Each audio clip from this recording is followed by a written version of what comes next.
아, 오늘은 9월 3일 목요일 새벽 예배 시간입니다. 이 시간에 함께 사도신경으로 우리의 신앙 고백하면서 9월 3일 새벽 예배 하나님께 올려드리도록 하겠습니다. 전능하사 천지를 만드신 하나님 아버지를 내가 믿사오며 그 외아들 우리 주 예수 그리스도를 믿사오니 이는 성령으로 잉태하사 동정녀 마리아에게 나시고 본디오 빌라도에게 고난을 받으사 십자가에 못 박혀 죽으시고 장사한 지 사흘 만에 죽은 자 가운데서 다시 살아나시며 하늘에 오르사 전능하신 하나님 우편에 앉아 계시다가 저리 오르서 산자와 죽은 자를 심판하러 오시리라. 성령을 믿사오며 거룩한 공예와 성도가 서로 교통하는 것과 죄를 사주시는 것과 몸이 다히 사는 것과 영원히 사는 것을 믿사옵나이다. 아멘. 오늘 아침에 우리가 함께 읽으실 하나님의 말씀은 역대하 6장 24절에서 8장 17절까지 말씀입니다. 역대하 6장 24절에서 8장 17절까지 말씀입니다. 영상을 잠시 멈추시고 말씀을 읽으신 후에 다시 영상을 재생하셔서 설교 말씀 들으시면 감사하겠습니다. 네, 말씀 읽어주시기 바랍니다. 역대하 6장 24절에서 8장 17절까지 말씀입니다.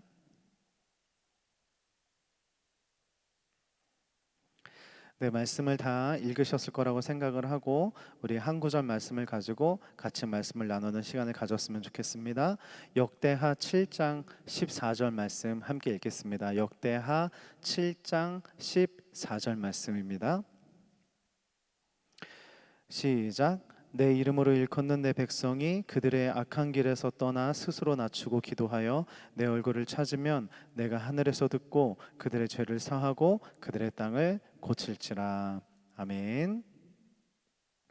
자, 우리가 솔로몬의 이야기를 하고 있는데요. 솔로몬이 자그마치 7년 6개월이라는 기간 동안 하나님의 성전을 짓습니다. 그리고 오늘의 말씀에서 드디어 성전이 완공이 된 모습을 보여주는데요.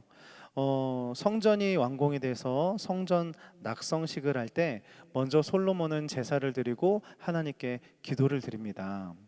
그리고 솔로몬의 그 결단의 기도가 좀 이렇게 긴데 그 기도가 다 끝났을 때 하늘에서 불이 내려와서 번제물을 다 태워버립니다. 그 다음에 주의 그 성전, 하나님의 성전에 하나님의 영광이 가득하게 되는 것이죠. 그 영광이 얼마나 가득한지 또 여러분 상상을 해보십시오. 기도를 했는데 기도가 딱 끝나자마자 마치 그 엘리야 갈멜산 그 전투 때처럼 하늘에서 불이 떨어져서 제단을 태워버렸습니다. 게다가 출애굽기 시대의 모습처럼 하나님의 임재가 가득했습니다. 그때 이제 사람들의 나오는 현상은 두렵고 떨림입니다. 심지어는 이 성전 안에 얼마나 하나님의 영광이 가득한지 제사장들마저도 성전 안에 들어갈 수가 없을 정도로 하나님의 영광이 가득했습니다. 모든 백성들은 그런 현상을 보면서 너무나 두려워서 엎드려 땅에 엎드려 이렇게 계속해서 고백했습니다. 하나님은 선하십니다. 그의 인자하심은 영원하십니다. 이것을 계속해서 고백했습니다. 그렇게 기도 그리고 하나님의 임재 그 후에 일어난 것이 또 다른 제사였습니다. 솔로몬은 이때 또 다시 하나님께 제사를 드리면서 그 예배로서 하나님께 화답을 드리는데 불과 이틀 전에 그 솔로몬의 1천 번제에 대해서 말씀을 전하지 않았습니까? 우리는 솔로몬 하면 1천 번제를 생각하는데 사실 오늘 이 시간에 말씀드리는 이 제사에 비하면 1천 번제는 거의 빙산의 일각이라고 말할 수 있을 정도입니다. 왜냐하면 이때 솔로몬이 드렸던 제사 볼까요? 소만 2만 2천 마리를 드리고 양은 무려 12만 마리를 드립니다. 게다가 곡식 같은 경우는 너무 많아서 셀 수가 없었다라고 쓰여져 있어요. 소만 2만 2천 마리, 양은 12만 마리. 여러분 정말 이 제사가 스케일이 얼마나 컸는지 보여주는 대목이지 않겠습니까? 제사장들은 직분에 따라 각기 다 서 있고 그리고 지난 시간에 말씀드렸던 것처럼 다윗이 세웠던 레위 지파 사람들이 그 레위 사람들이 각자 악기를 들고 이렇게 섭니다. 그렇게 하나님의 임재에 대한 화답으로 하나님께 올려드리는 이 상전 낙성식의 이 제사가 무려 일주일 동안 진행이 되는데, 모든 백성들이 너무나 기뻐하며 하나님께 제사를 올려드립니다. 그리고 일주일이 지났은 그 후에는 또 일주일 동안 절기를 지키게 됩니다. 즉 14일 2주나 연속으로 하나님을 향한 예배와 교제가 계속해서 나눠졌다는 것이죠. 그리고 이 2주가 지난 후에야 마감 성회를 열었고, 마감 성회를 열은 마감 성회에서 이제 낙성식을 끝마친 백성들이 집으로 돌아갈 때 성경은 이렇게 기록하고 있습니다. 하나님의 은혜가 얼마나 컸는지, 솔로몬과 다윗과 백성들을 향한 하나님의 은혜가 얼마나 컸는지 누리고 기뻐하면서 집으로 돌아갔더라라고 말하면서 성전 낙성식이 이렇게 너무나 거대했었던 이 성전 낙성식이 마무리하게 됩니다. 이 놀라운 제사, 이 놀라운 은혜, 이 놀라운 하나님의 임재를 경험했었던 성전 낙성식의 정말 기초적인 시작은 어디였을까라고 한다면 바로 열정의 예배자 한 사람 다윗이라는 것입니다. 그 누구도 생각하지 않았었던 하나님의 성전, 내가 하나님의 성전을 꼭 짓고 싶다라는 그 다윗의 순수했던 그 열정의 비전이 아들 솔로몬에게 전수되었고, 그 아들 솔로몬도 그 열정을 가져서 성전을 지었을 때 주위에 있는 수많은 사람들에게까지 그 열정이 다 영향력으로 행사가 되어서 다른 사람들도 다 그 열정의 예배에 같이 동참하게 되었다는 것이죠. 백성들은 정말 기뻐하면서 집으로 돌아갔더라라고 끝나지만 그 다음 말씀을 보면 솔로몬과 백성들뿐만 아니라 하나님께서도 얼마나 기뻐하셨는지가 쓰여져 있습니다. 하나님께서 정말 이 예배를, 이 제사를, 이 낙성식을 너무도 기뻐하셨습니다. 여러분, 이처럼 다윗이라는 한 사람의 열정의 예배, 그리고 그 비전이 아들과 주위 사람들에게 영향을 미쳤던 것처럼 우리에게도 마찬가지라고 생각합니다.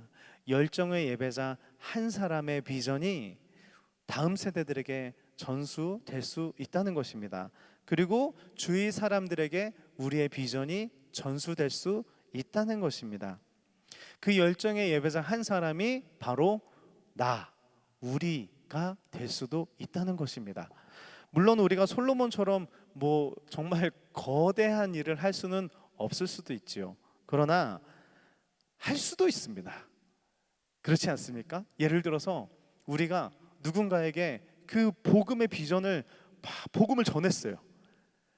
보여줬어요. 그리고 그 사람이 나에게 큰 영향을 받았어요. 근데 만약에 그 사람이 바울 같은 사람이라면 이건 이야기가 달라지는 거 아니겠습니까? 나를 통해서 못하더라도 나의 다음 세대가 더 큰 일을 할 수 있고, 내가 아니더라도 옆에 있는 사람이 나에게 영향을 받아 더 큰 일을 행할 수도 있다는 것입니다. 여러분 잘 아시는 것처럼 한 사람의 회개가, 한 사람의 진실된 회개가 이 나라를 부흥케 했습니다. 바로 평양 대부흥운동, 그것은 한 사람의 진심 어린 회개 기도가 시작이었습니다. 바로 우리도 그렇게 될 수 있다는 것입니다. 중요한 것은 먼저 이처럼 내가 먼저 하나님 앞에 회개하고 내가 먼저 하나님 앞에 열정의 예배자의 모습으로 나가야 한다는 것인데요. 솔로몬은 낙성식 할 때 기도할 때 이런 기도를 드렸어요. 역대하 6장 21절에 보니까, 역대하 6장 21절 보니까요. 주의 종과 주의 백성 이스라엘이 이곳을 향하여 기도할 때에 주는 그 간구함을 들으시고 주께서 계신 곳 하늘에서 들으시고 들으시사 사하여 주시옵소서. 이 말이 무슨 말입니까? 하나님의 백성들이 이 성전을 향해서 기도할 때 당신께서는 하늘에서 듣고 우리의 죄를 사하여 주시옵소서. 이 말을 다양한 상황에 맞게 똑같은 내용으로 반복해서 기도를 하는데, 이때 드렸던 기도 때문에 이스라엘 백성들이 그 후부터 성전을 향하여 손을 들고 기도를 하고 성전을 향하여 얼굴을 방향을 두고 기도를 합니다. 대표적인 게 다니엘과 같은 사람이죠. 솔로몬은 이렇게 기도했습니다. 하나님, 우리가 죄를 지을 수밖에 없는 사람들인데 우리가 죄를 지어서 깨닫게 되어서 성전을 향해서 기도를 한다면 하늘에서 듣고 우리의 죄를 사하여 주시옵소서라고 솔로몬은 결단하면서 우리가 그렇게 회개하겠습니다 하면서 하나님께 기도를 드렸어요. 그때 여러분 아까 말씀드린 것처럼 백성들이 낙성식 끝나고 기쁨으로 돌아가고 솔로몬도 이제 뭐 그날 밤에 잠이 들었을 텐데 그때 하나님께서 솔로몬에게 찾아오십니다. 그리고 하나님께서 이런 말씀을 나누시는데 그것이 바로 오늘 읽었었던 말씀이고 너무나 유명한 말씀이죠. 역대하 7장 14절 말씀입니다. 내 이름을 일컫는 내 백성이 그들의 악한 길에서 떠나 스스로 낮추고 기도하여 내 얼굴을 찾으면 내가 하늘에서 듣고 그들의 죄를 사하고 그들의 땅을 고칠 것이다. 이 말씀은 그냥 하나님이 하신 말씀이 아니라 솔로몬이 열정으로 결단하면서 했었던 기도에 대한 정확한 응답의 메시지였습니다.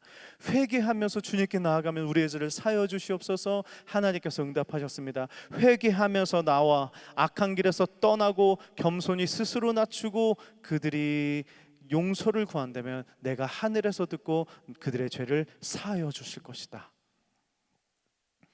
여러분, 나라 안팎으로 많이 힘든 요즘입니다. 이럴 때 우리가 정말 해야 할 일이 무엇일까? 많은 일이 있겠지만 가장 중요한 것이 바로 엎드림, 회개 기도라고 생각을 합니다. 지금 이 시대에도 하나님께서 찾으시는 한 사람은 바로 하나님의 마음을 갖고 하나님 앞에 엎드려 회개하는 한 사람일 수도 있다는 것입니다. 여러분, 선지자 에스겔은 하나님 앞에 막 머리도 깎고 막 꿇어 엎드려 하나님께 회개 기도를 했는데 그는 이런 회개 기도를 했습니다. 이 나라의 죄를 용서하여 주시옵소서, 저들의 죄를 용서하여 주시옵소서, 이렇게 기도하지 않았습니다. 마치 자기가 가장 큰 죄인인 양 하나님, 우리의 죄를 용서하여 주십시오. 본인은 하나님 말씀대로 철저하게 살고 있으면서 선지자로서 그렇게 살고 있으면서 에스겔은 마치 다른 그들의 민족이 자신의 죄인 것처럼 자신의 가슴에 품고 우리의 죄를 용서하여 주시옵소서라고 한없이 눈물로 기도했던 사람이 바로 에스겔이었습니다. 여러분, 그렇습니다. 이런 현상, 지금 우리가 나타나는 이런 현상은 누구를 지금 비방하고 누구를 비판할 때가 아닌 것 같습니다.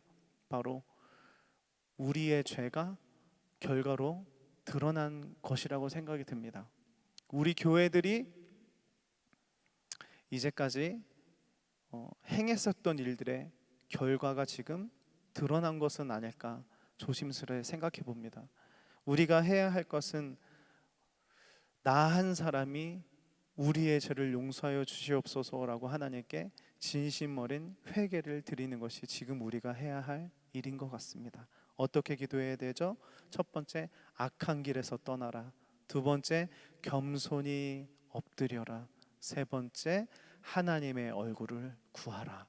그렇게 기도하면 하나님께서 하늘에서 듣고 그들의 죄를 사하여 주실 것이다. 말씀을 마무리하겠습니다. 에드윈 오어라는 한 선교사님이 이런 말씀을 하신 적이 있습니다. 복음주의 시대에는 선교사들이 죄인들을 찾아왔었지만 부흥의 세대에는 죄인들이 하나님을 찾아온다라고 말을 했습니다. 여러분, 이해가 되십니까? 복음주의 시대 때는 선교사들이 죄인들을 찾아와서 하나님의 말씀을 전했지만 진정한 부흥의 시대에는 죄인들이 하나님을 찾아오는 시대라는 것입니다. 여러분, 지금 우리에게 가장 절실히 필요한 것은 바로 죄인된 우리가 하나님을 찾아가는 것입니다.